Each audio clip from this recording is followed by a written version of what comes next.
Last time, we made the turn from metaphysics to value theory, and we started asking about what it is about death that makes it bad.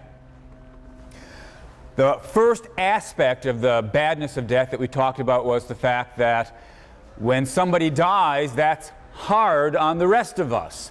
We're left behind having to cope with the loss of this person that we loved.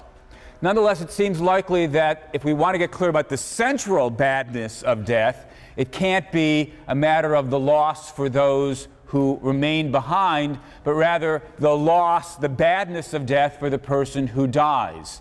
That, at any rate, is what I want to focus on from here on out. What exactly is it about my death, or the fact that I'm going to die, that makes that bad for me? Now, I want to get clear about precisely what it is we want to focus in on here. Now, one thing that could be bad, obviously, is the process of dying could be a painful one. It might be, for example, that I get ripped to pieces by Bengali tigers. And if so, then the actual process of dying would be horrible, would be painful. And clearly it makes sense to talk about the process of dying as something that could potentially be bad for me. Although similarly, I might die in my sleep, in which case the process of dying would not be bad for me. At any rate, I take it that most of us, although we might have some passing concern about the possibility that our process of dying might be a painful one, that's not, again, the central thing we're concerned about when we face the fact that we're going to die. It's also true, of course, that many of us find here right now, while we're not actually dying, the prospect of dying to be unpleasant. So one of the things that's bad about my death for me is that right now I've got some unhappy thoughts as I anticipate the fact that I'm going to die.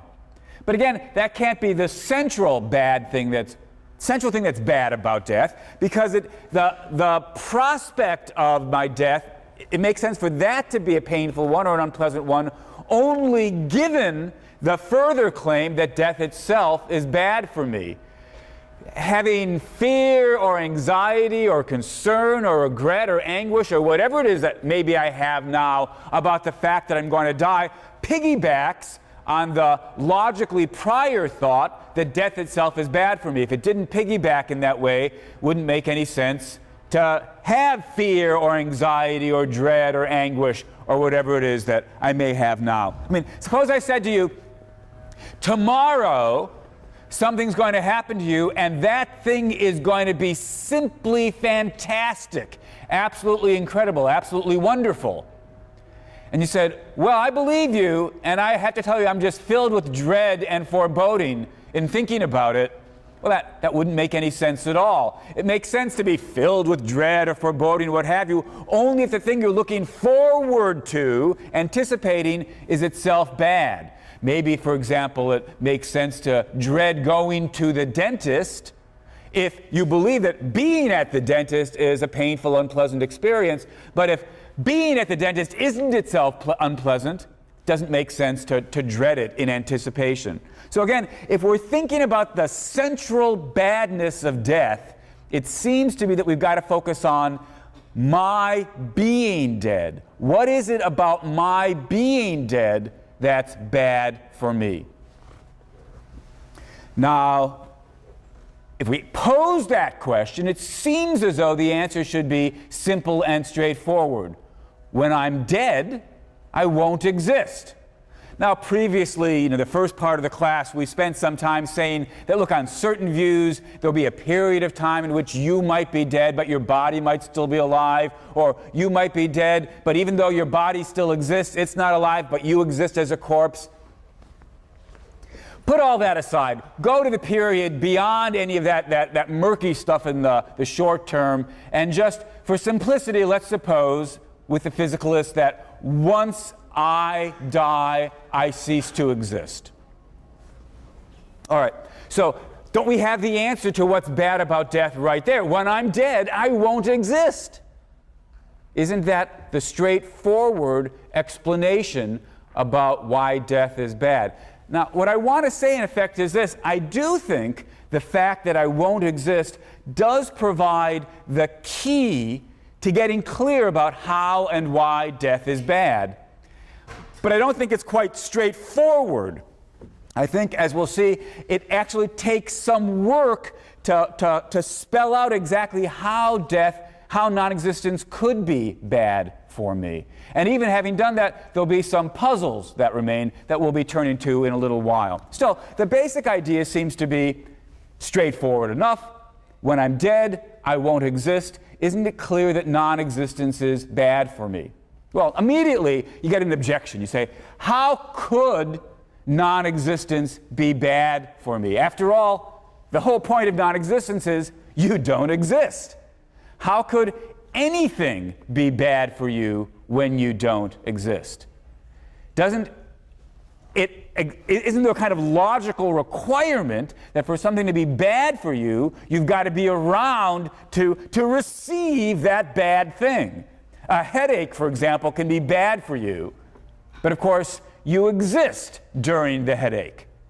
Headaches couldn't be bad for people who don't exist. They can't experience or have or receive headaches. How could anything be bad for you when you don't exist? And in particular, then, how could non-existence be bad for you when you don't exist? So it's not, as I say, altogether straightforward to see how the answer, death is bad for me because when I'm dead I don't exist, how that answers the problem as opposed to simply focusing our attention on the problem. How can non-existence be bad for me?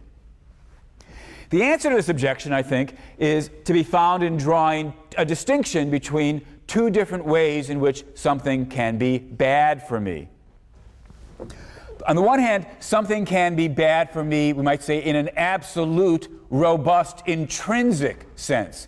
Take a headache again, or some other kind of pain of stubbing your toe, or getting stabbed, or whatever it is, being tortured. Pain is intrinsically bad. It's bad in its own right. It's something we want to avoid for its own sake. And those normally things that are bad for you are bad intrinsically. They're bad by virtue of their very nature. There's something about the way they are that you don't want those. They're bad in their own right. But there's another way of something being bad for you that it's easy to overlook. Something can be bad comparatively. Something could be bad because of what you're not getting while you get this bad thing. So it could be what the economists call bad by virtue of the opportunity costs. It's not that it's intrinsically bad, it's bad because while you're doing this, you're not getting something better. How could that be? Let's have a simple example. Suppose that I stay home and watch something on TV. So, a deal or no deal. I watch this on TV and I have a good enough time. How could that be bad for me? Well, in terms of the first notion of bad, something being intrinsically bad, it's not bad. It's a pleasant enough way to spend a half an hour or however long the show's on.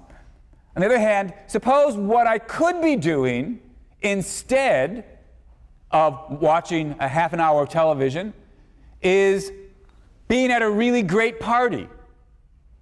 Then we might say the fact that I'm stuck home watching television is bad for me in this comparative sense. It's not that it's in itself an unpleasant way to spend some time.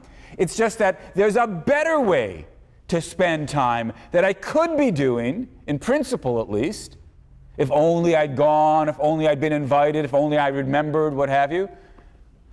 And because I'm foregoing that better good, there's something bad, comparatively speaking, about the fact that I'm stuck at home watching TV. There's a lack of the better good. A lack is not intrinsically bad, but it's still a kind of bad in this second sense. To be lacking a good is itself bad for me. Similarly, suppose I hold out two envelopes and I say, pick one. And you open up the first one, and you pick the first one, and you open it up, and say, hey, look, $10, isn't that good for me? Well, of course, $10 is intrinsically good. Anyway, well, it's not intrinsically good, it's only good as a means to buy something, but it's sort of good, it's worth having for its own right. But or because of what it can get you. But if unbeknownst to you, the other envelope had $1,000 in it, then we can say, look, it's bad for you that you picked the first envelope.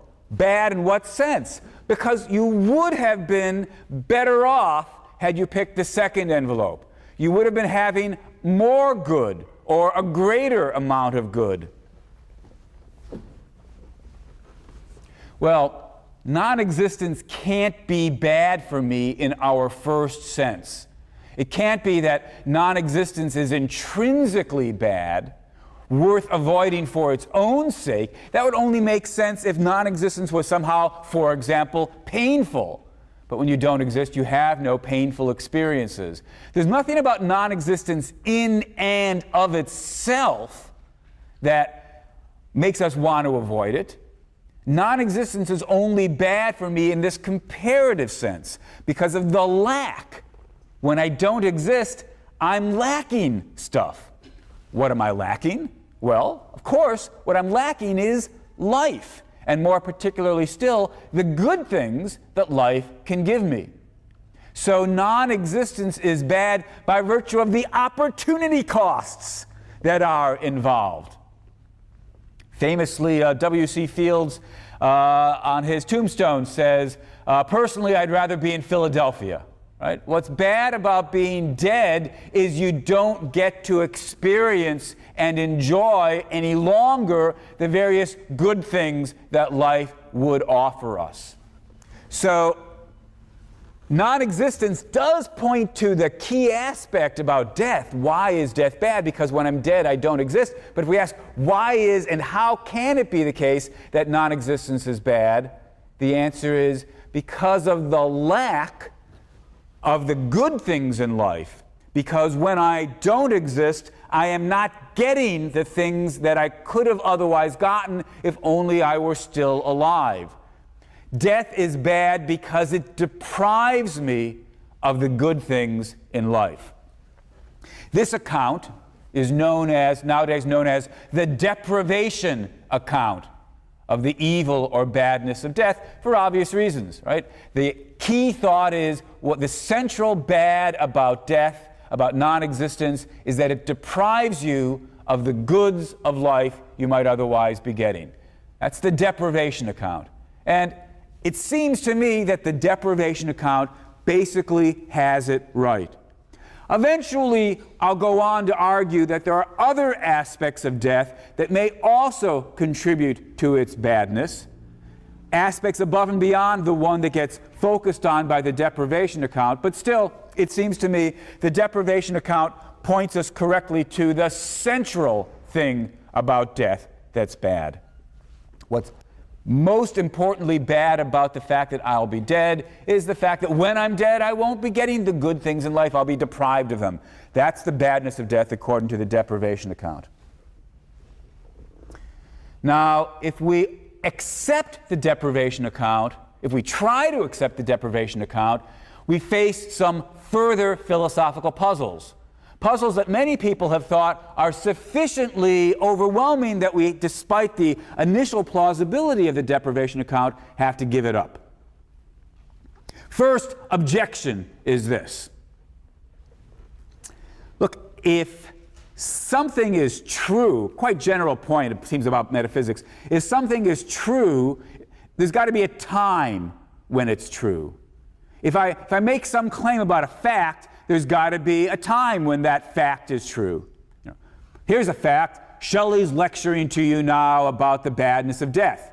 When is that fact true? When was that fact true? Well, right now. Here's another fact. Shelley once lectured to you about the nature of personal identity. When was that fact true? Well, we can point to a period of perhaps of a week or two last month when I was lecturing to you about personal identity. Things that are facts can be dated. All right, that seems right. But if it is right, then immediately we've got a puzzle. How could death be bad for me? If death was bad for me, that would be a fact. If my death is bad for me, that would be a fact. And we'd ask, well, when is that fact true? You might say, well, it's not true now. Death isn't bad for me now. I'm not dead now. maybe death is bad for me when I'm dead? But that seems very hard to believe. I mean, when I'm dead, I don't exist, right? How could anything be bad for me then? Surely you've got to exist. So there's a puzzle about dating the badness of death. Now,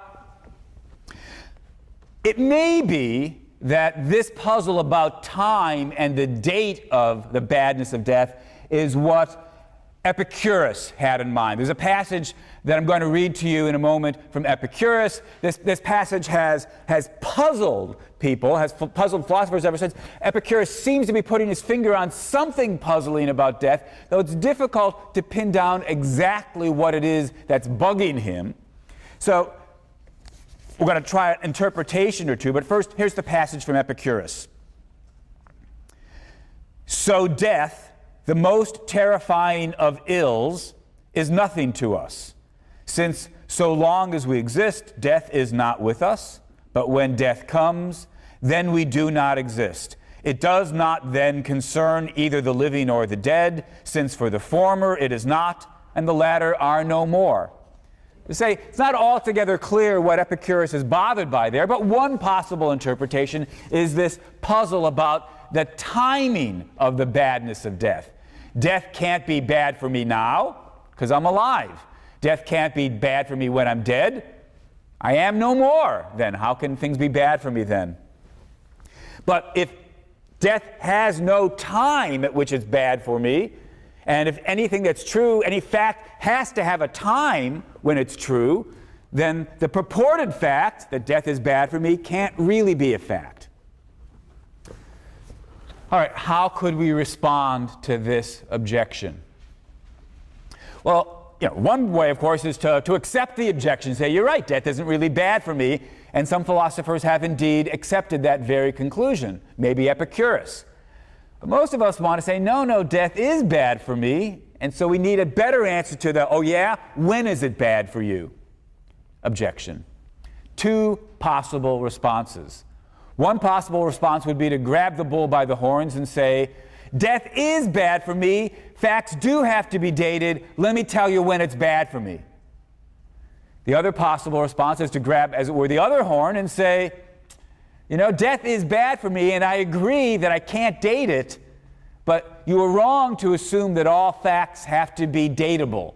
There are some things that are true that we can't put a date on. Let's start with the second. Could there be some things that are true that we can't put a date on? Well, here's one, I think, maybe. Suppose that on Monday I shoot John. I wound him with the bullet that comes out of my gun. But it's not a wound directly into his heart. He simply starts bleeding. And he bleeds slowly. So he doesn't die on Monday. He's wounded and he's dying, but he doesn't die on Monday. On Tuesday, let's suppose that I have a heart attack and I die. John's still around. Bleeding, but still around. On Wednesday, the loss of blood finally overtakes him and John dies. All right? So I shoot him on Monday, I die on Tuesday, John dies on Wednesday. Now, I killed John. I take it we're all in agreement about that. If I hadn't shot him, he wouldn't be dead. I killed him. When did I kill him? Did I kill him on Monday, the day I shot him? Well, that doesn't seem right. He's not dead on Monday. How can I kill him on Monday? Oh, he died on Wednesday. Did I kill him on Wednesday? Well, how could that be? I don't even exist on Wednesday. I died myself on Tuesday. How can I kill him after I'm dead? So I didn't kill him on Monday, didn't kill him, rather on Wednesday. I didn't kill him on Monday, didn't kill him on Wednesday when he dies. When did I kill him? Well, maybe the answer is there's no particular time at all when I killed him, but for all that, it's true that I killed him. What makes it true that I killed him? What makes it true that I killed him is that on Monday I shot him, and on Wednesday he died from the wound. That's what makes it true. But when did I kill him? Maybe we can't date that. Suppose we can't. If we can't, then there are facts that you can't date, like the fact that I killed John. If there are facts that you can't date, maybe here's another one. My death is bad for me. When is that true? Can't date it, but for all that, maybe it's true. So maybe we shouldn't accept the assumption of the argument that all facts can be dated. Of course, the thought that all facts can be dated is a very powerful one, and no doubt many of you are going to go home and start trying to come up with an adequate answer to the question, when exactly did Shelley kill John? And come up with an answer maybe that you can even accept. At any rate, maybe we should accept the thought that all facts can be dated. In which case, if we're going to want to insist that my death is bad for me, we better be able to come up with a date. Well, maybe we can. When would it be plausible to claim my death is bad for me? Well, not now. My death can't be bad for me now. I'm not dead. But it's not 100% clear that the other alternative isn't acceptable. Why not say, my death is bad for me when I'm dead? After all, when is a headache bad for me? When the headache is occurring. Now, according to the deprivation account, the badness of death consists in the fact that when you're dead, you are deprived of the goods of life. So, when is death bad for you? During the time, perhaps, you're being deprived of the goods of life. Well, when are you deprived of the goods of life? When you're dead. When does the deprivation actually occur? When you're dead. So perhaps we should just say, well, you were right, Epicurus, if this was Epicurus's argument. You were right, Epicurus. All facts have to be dated, but we can date the badness of death. My death is bad for me during the time I'm dead, because during that time I'm deprived of, I'm not getting the good things in life that I would be getting if only I were still alive. Well, that's a possible response to the objection. But of course, it just immediately raises a further objection. How could it be that death is bad for me then? How could it be that death is bad for me when I don't exist? Surely I have to exist in order for something to be bad for me. Or for that matter, for something to be good for me. Don't you need to exist in order for something to be good or bad for you? Well, this points our way to a different possible interpretation of Epicurus's argument. The argument would be, A, something could be bad, or for that matter, good for you, only if you exist. B, when you're dead, you don't exist. So C, death can't be bad for you. Put that up on the board. A.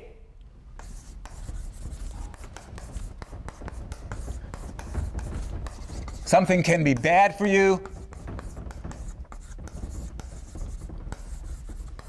only if you exist. B,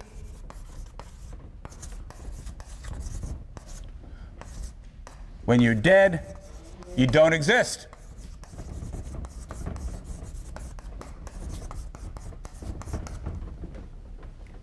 So, conclusion C, death can't be bad for you.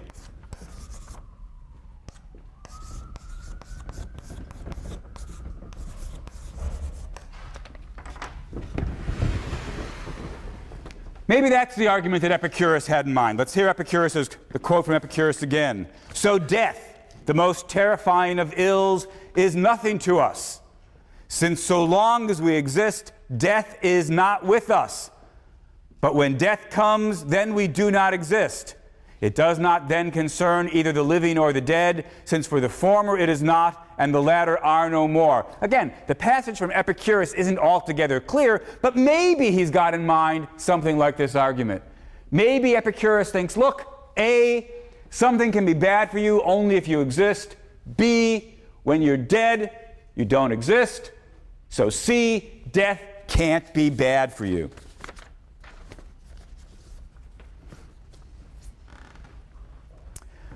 Well, what should we say? It's pretty clear that B is true. When you're dead, you don't exist. And so the conclusion, C, death can't be bad for you, looks like it's going to follow once we accept A. Call A the existence requirement. Something can be bad, or for that matter, good for you, only if you exist. That's the existence requirement for bads and goods. If we accept the existence requirement, it looks as though we have to accept the conclusion, death can't be bad for you. What should we say? Maybe what we should say is, reject the existence requirement. In the ordinary case, pains, being blind, being crippled, what have you, losing your job. In the ordinary case, things are bad for you when you exist. In the ordinary case, in order to receive bads, you've got to exist. But perhaps that's only the ordinary case. It's not all cases. Perhaps we should say, look, for certain kinds of bads, you don't need to even exist in order for those things to be bad for you.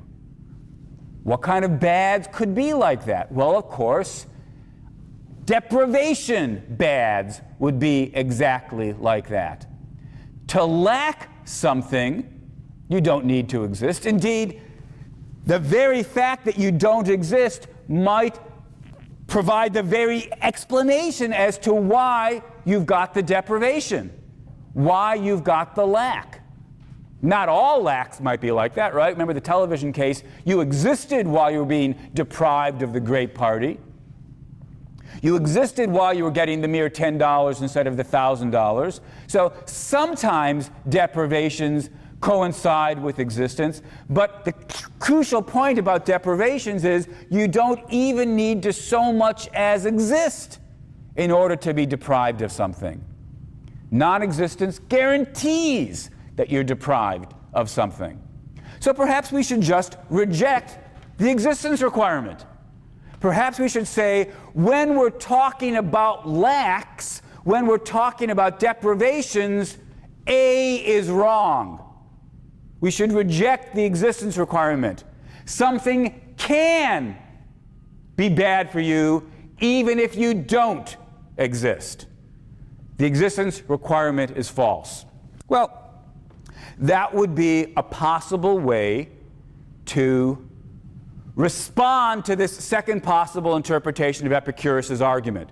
It would be a way to retain the thought that I take it we want to have, that most of us share at least, that death is bad. We'd be able to retain that thought by rejecting the existence requirement.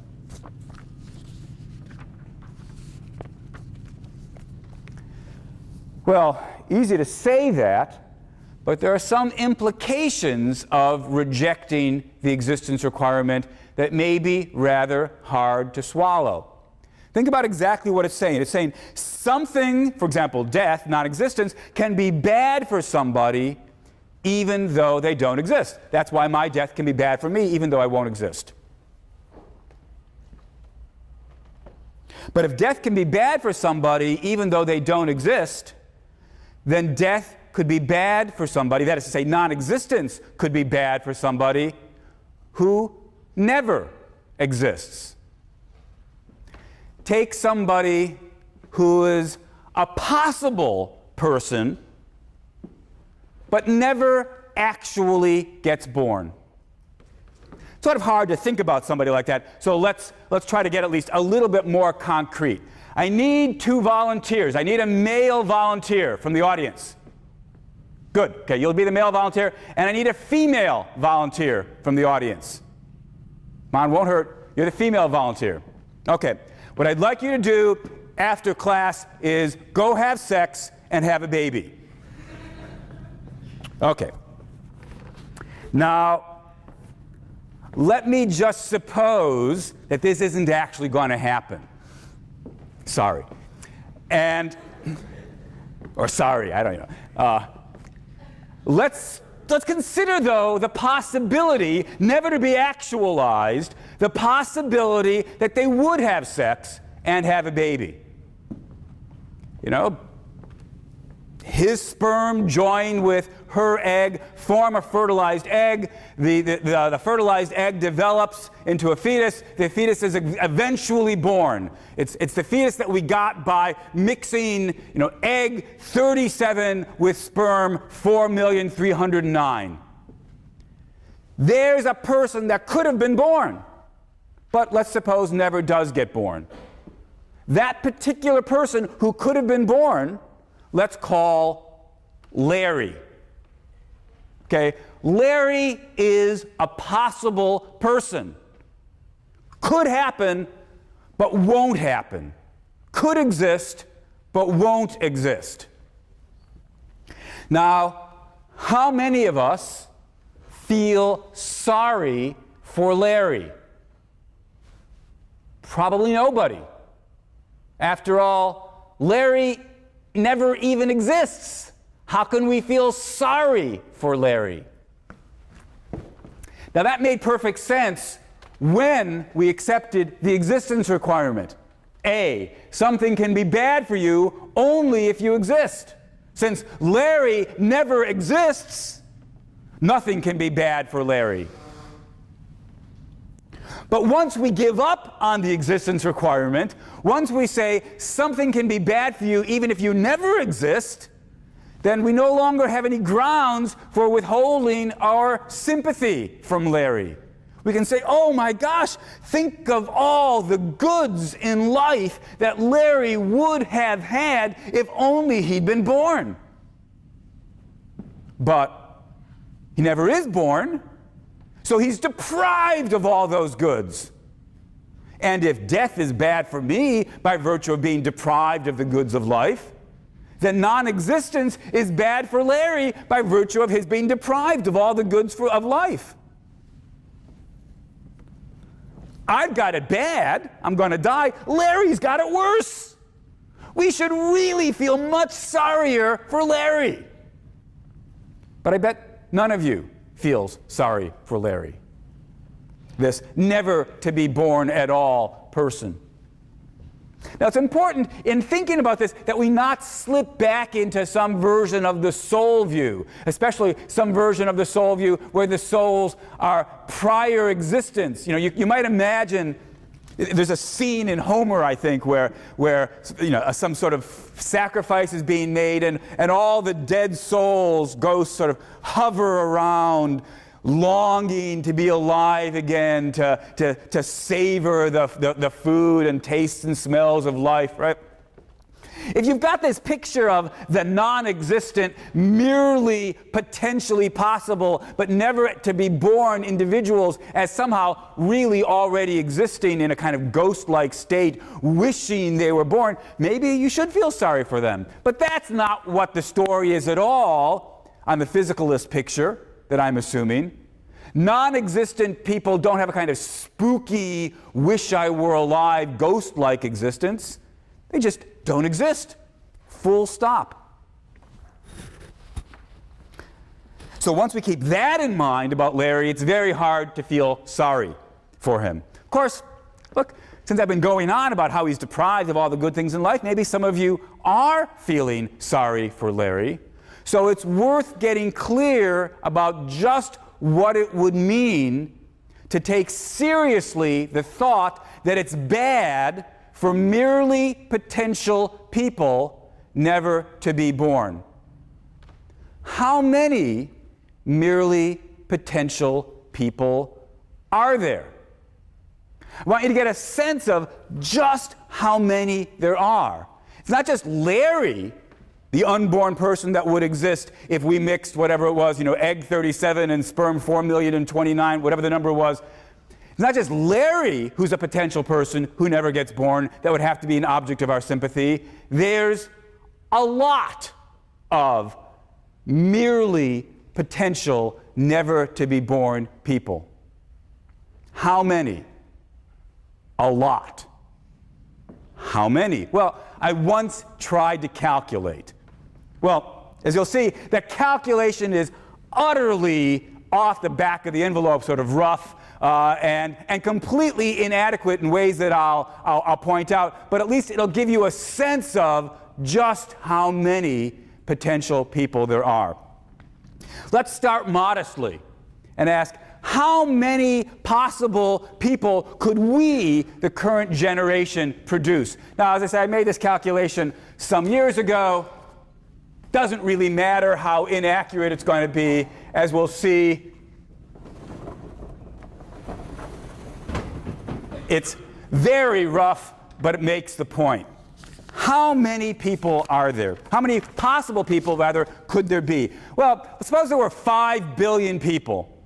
Roughly half of them are men, half of them are women. What we want to know then is how many possible people could the 2.5 billion men make together with the 2.5 billion women? And the crucial point in thinking about this is to realize that every time you combine a different egg with a different sperm, you end up with a different person. Right? If you combine an egg with a different sperm, you get a different genetic code that develops into a different person. You combine that sperm with a different egg, you get a different person. You know, if my parents had had sex 5 minutes earlier or 5 minutes later, presumably some other sperm would have joined with the egg. That would have been not me being born, but some sibling being born instead of me. Change the egg, change the sperm, you get a different person. So what we really want to know is how many sperm-egg combinations are there with roughly 5 billion people in the world? Well, let's see. It's 2.5 billion women. Billion women. How many eggs can a woman have? Well, fertile periods, round numbers, not really going to matter precision, roughly 30 years, roughly 12 eggs a year. So that's how many eggs. Actually, I discovered sometime after having done this calculation that the number of possible eggs is far greater. A woman actually ovulates and gives off this many eggs roughly during her fertile period. But there's many, many other cells, I gather, that could have developed into eggs. So that's a much, much larger number of potential eggs. But this will do. 30 years, 12 eggs a year. How many men? Roughly 2.5 billion men.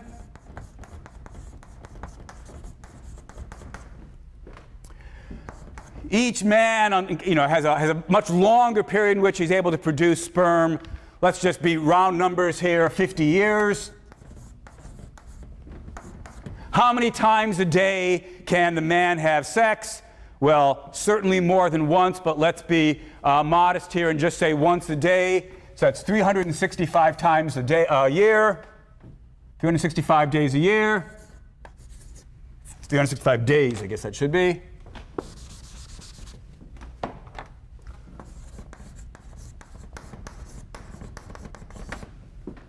I wrote it too big. I don't have space left for the last number. Each time the man ejaculates, he gives off a lot of sperm. How much sperm? A lot. As it happens, look this up once, round numbers, 40 million sperm each time the man ejaculates. So this last number has got to be times 40 million sperm. Okay, so if we took all the men that exist now and all the women that exist now and asked how many merely possible people, most of these people are never going to be born, of course, but we're talking about possible people. How many possible people are there? It's 2.5 billion times 30 times 12 times 2.5 billion times 50 times 365 times 40 million. That equals, I'm going to round here, that equals approximately 1.5 million billion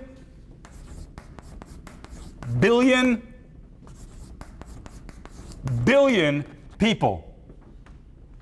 That's 1.5 times 10 to the 33rd.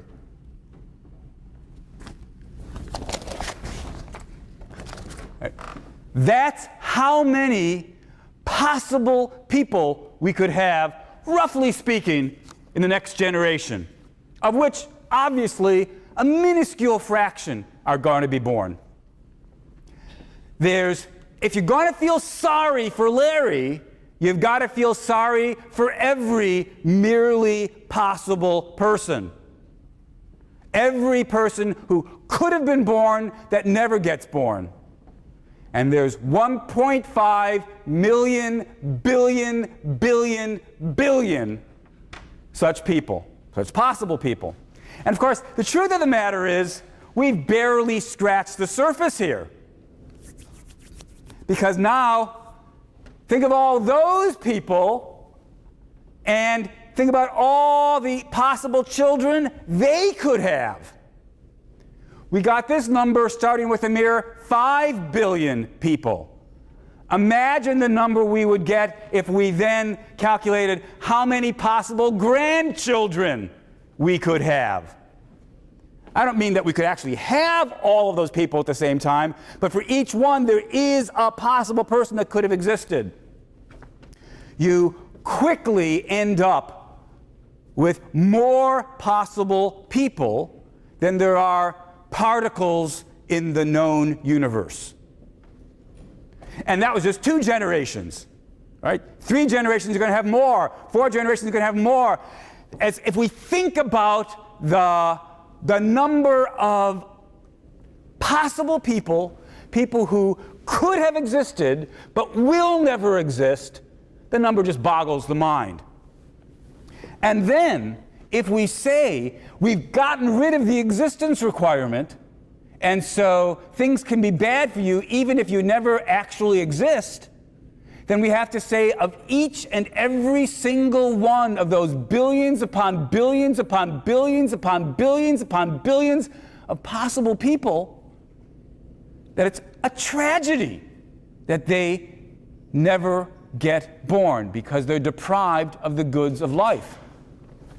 If we do away with the existence requirement, then the tragedy of the unborn possible people is a moral tragedy that just staggers the mind.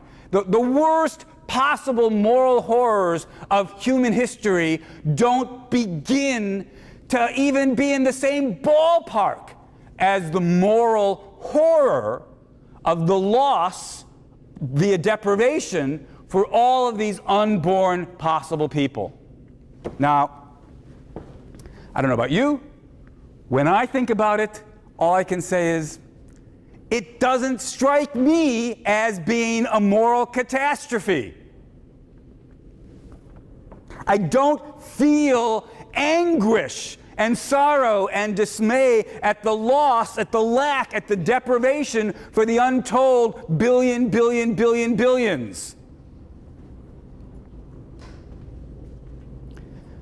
But if we give up the existence requirement and explain the badness of my death via the deprivation account, we do have to say this is a moral tragedy.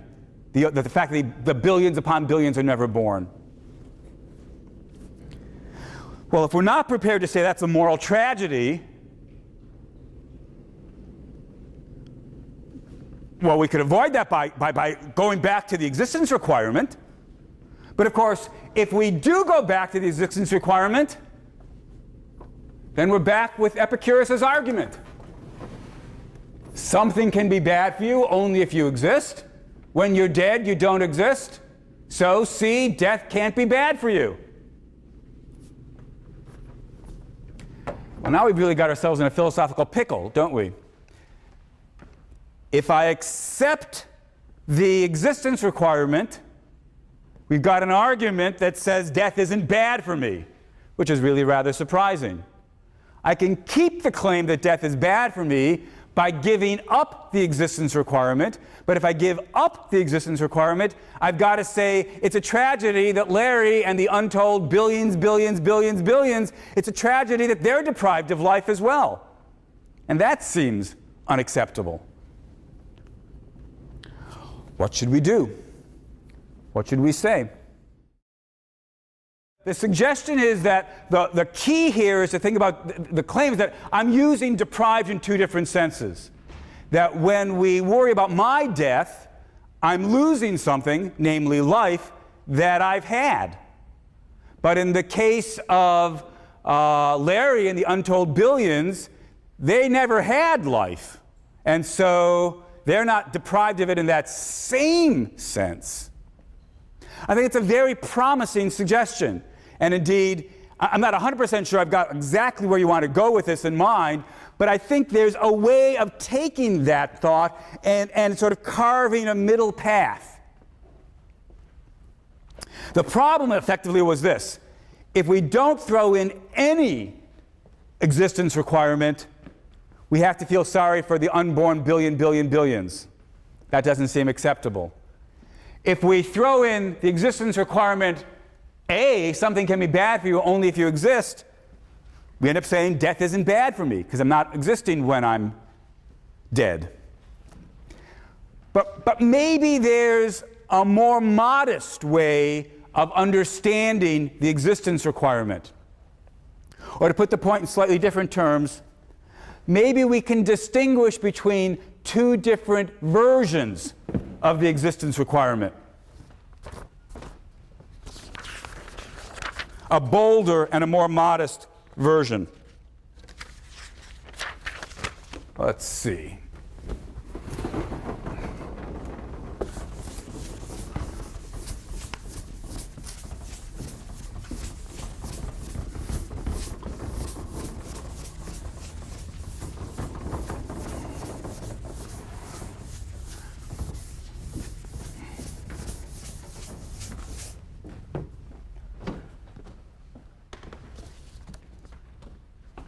Here's the modest version.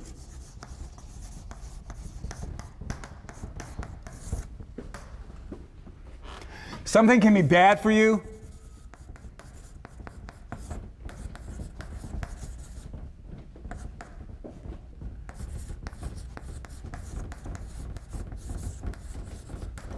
only if you exist at some time or the other.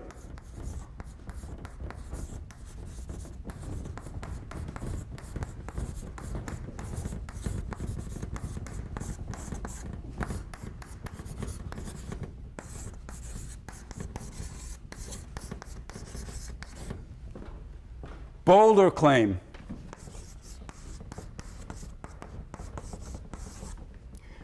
Something can be bad for you only if you exist at the same time as that thing.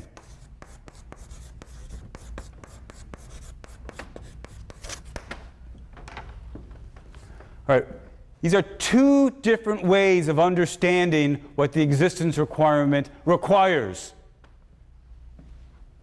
The modest version is called modest because it's asking less. It says something can be bad for you only if you exist at some time or the other. The bold existence requirement adds a stronger requirement. It says something can be bad for you only if you exist at the very same time as the thing that's supposed to be bad for you. There's got to be a kind of simultaneity. Something's bad for you, you had better exist at the very same time that that bad thing is happening. That's bolder than the modest requirement. The modest requirement doesn't require that you exist at the same time as the bad thing. It only requires that you exist at some time or the other.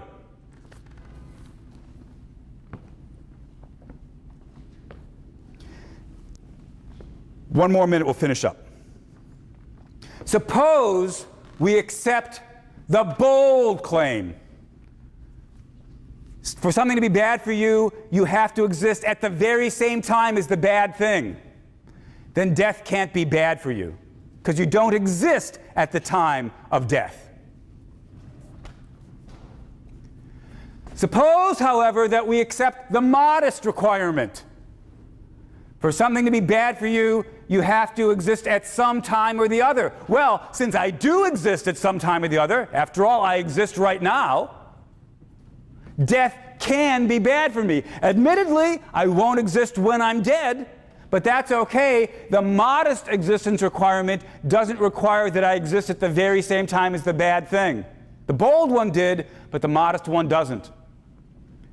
So the modest one allows us to say that death is bad for me. But notice, and this is the crucial point, it does not say that non-existence is bad for Larry, because Larry never exists at all.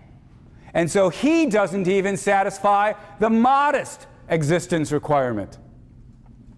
In short, with no existence requirement, we have to say the unexistence of the billions and billions is bad. That seems unacceptable. With the bold existence requirement, we have to say death isn't even bad for me. That seems unacceptable. But if instead we accept the modest existence requirement, we're able to say non-existence is not bad for Larry, but death is bad for me. And so that's the view that it seems to me we should be looking at. Okay.